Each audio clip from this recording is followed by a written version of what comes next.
I'm Candice Bock, Government Relations Director for the Association of Washington Cities, and this year's city's priority is to revise the arbitrary 1% property tax cap.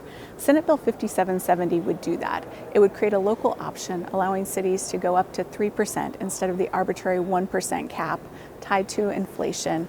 And this is something cities have needed for more than 20 years and been asking for more than 20 years. It's really a local option to create more flexibility for them to fund the important services that they provide their residents. This is my 13th year on the City Council, and this is something that I've been asking for on our city legislative agenda for the entire time.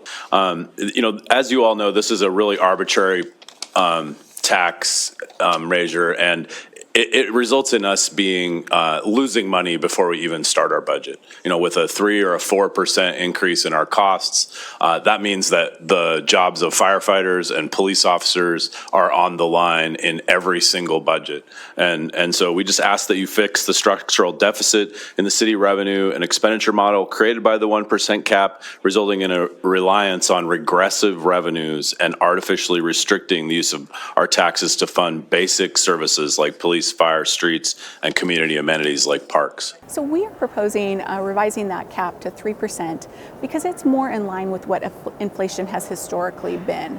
The 1% cap, when it was created, was arbitrary. It used to actually be 6% before that. Again, 3% is just more in line with what inflation typically is, and it's been around 3% average for the last decade or so. So it just makes more sense to us. It's not arbitrary. It's tied to something a little more real. And why now? Cities, as I mentioned, have been asking for this for more than 20 years, over a generation, and they've been doing a great job.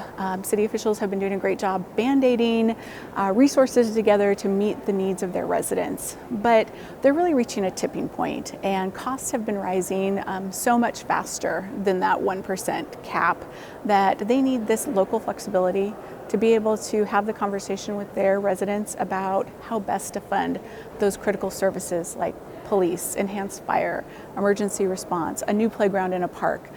This really just gives them that extra flexibility to do that. This bill gives our City Council the ability to thoughtfully discuss our community's needs each year. Our locally elected council members would be empowered to make local decisions and be accountable to voters for those decisions. This isn't just about the numbers. It's about the quality of life and safety of our communities. This bill is not an automatic tax increase. Instead, it empowers local elected officials who are directly accountable to their constituents to make informed decisions that best serve their communities.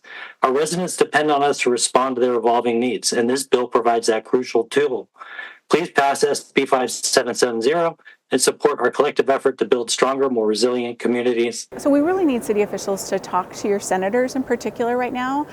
Senate Bill 5770 is in the Senate, and so senators, particularly senators on the Ways and Means Committee, need to hear from their local officials.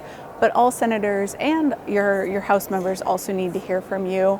AWC has a letter of support. If you haven't already added your name to that letter, please let us know, and we would be glad to add your name to that letter of support that we will share with legislative leadership and legislators at large. But mostly they need to hear from you about how important this local option is to your community.